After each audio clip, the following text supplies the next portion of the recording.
Hello everyone. In this video, we're going to learn about parametric curves, which will be a new way of representing curves in the plane. Up until now, we really only know one way to represent a curve in the plane, by the graph of a function. However, there's lots and lots of curves out there, and not all of them can be represented by the graph of a function. So, how can we describe the path of a particle in the plane if it's not the graph of a function? The idea that we're going to use is to introduce a third variable, t, which we call a parameter, and we're going to try and write x and y as functions of t. These functions will be called the parametric equations for the curve. Let's try an example. What if our parametric equations are x equals cosine t and y equals sine t, where t ranges from 0 to 2 pi? To see what this curve looks like, we can start by plugging in a bunch of values for t and plotting the points. So let's make a table and list some nice values for t in the interval 0 to 2 pi. Then we can plug these values into the x function to get the corresponding x values, and do the same for y. And then we can start by plotting these points. When t equals 0, we are at the point 1, 0. When t equals pi over 4, we are at the point square root 2 over 2, square root 2 over 2. When t equals pi over 2, we're at the point 0, 1, and we keep going. And when we're done, we find that the curve we trace out is a circle of radius 1. So the parametric equations we were given are a parameterization of the unit circle. As a final note, notice that as t increases, we travel around the curve in a certain direction. This gives the curve a certain orientation, which we usually denote by little arrows along the curve. Let's look at a slightly different example. Consider the parametric equations x equals sine of 2t and y equals cosine of 2t for t between 0 and 2 pi. These equations look very similar to the ones we saw in the last example, but how do the curves compare? Well, we can start the same way, by plugging in a bunch of nice values for t and plotting the points. What we find is that at t equals 0, we are at the point 0, 1. At t equals pi over 4, we are at 1, 0. At t equals pi over 2, we're at 0, negative 1. And we keep going. And what we find is that we trace out exactly the same circle, but we go around twice. However, notice that there are a couple more differences in the way we trace the curves out. First, these parameterizations started and ended at different points. In other words, they have different initial and terminal points. Also, the curves have different orientations because we traveled around them in opposite directions. And finally, the number of times we traverse the curve is different. In this example, we go around twice, but we only went around once in the previous example. Therefore, while these equations give the same curve, they give different parametric curves. The last thing I want to mention in this video is how to transition between parametric equations and Cartesian equations. That is, equations involving only x and y. First, let's look how to go from parametric equations to Cartesian equations. This is usually done by substitution. To see what this means, let's look at an example.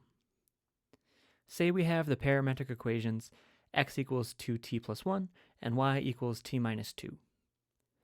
Our goal is to combine these equations, getting rid of the t's, so that we end up with one equation involving only x's and y's. One way we could do this is by solving the x equation for t to get t equals x minus 1 over 2, and then plugging this into the equation for y. After some simplification, we get that y is equal to 1/2 x minus 5/2.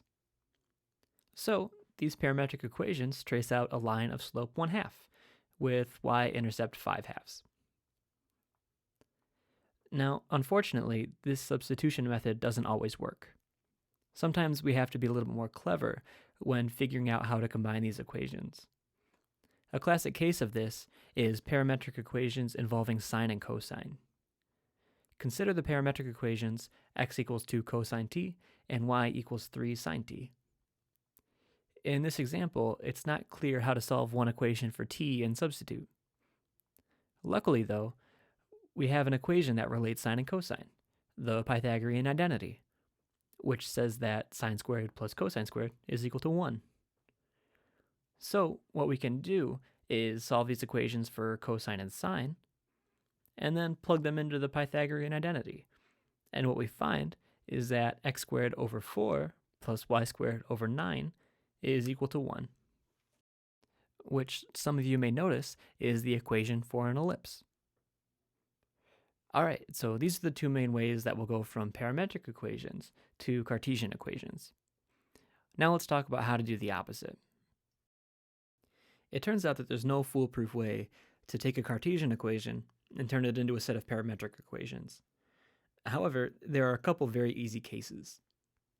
Namely, if our equation looks like y equals f of x, then a simple way to find parametric equations is to take x equals t and y equals f of t.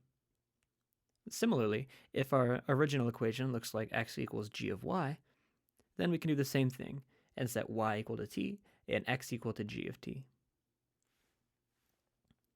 For example, say we want to write the Cartesian equation y equals x squared as a set of parametric equations.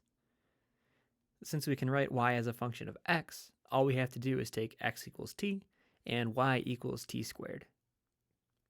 Unfortunately, it gets a lot harder to do outside of these cases. However, we've already seen how to do it for a particular example, circles. Let's say we want to find parametric equations for the circle, which has Cartesian equation x squared plus y squared is equal to a squared, starting at the point a0 and tracing it out twice counterclockwise. Like we saw before, the parametric equations are going to be some combination of sines and cosines, but there's actually a couple ways to do this. First, we could take x equals a cosine of 2t and y equals a sine of 2t, and let t range between 0 and 2 pi. You can check that this starts at the right point, travels in the right direction, and traverses the curve twice. The reason this parameterization travels around the curve twice is because there's a 2 inside the sine and cosine. This causes the parameterization to travel twice the speed, and so it travels twice the distance in the same amount of time. We could achieve the same effect by having the parameterization travel at the same speed, but for twice as long. In other words, we could take x equals a cosine of t and y equals a sine of t, but now let t range from 0 to 4 pi. And this gives another perfectly good parameterization of this curve. All right, everyone. That's all I have for you today. I'll see you next time when we talk about how to do calculus with parametric equations. But for now, I'll leave you with a little montage of some interesting parametric curves.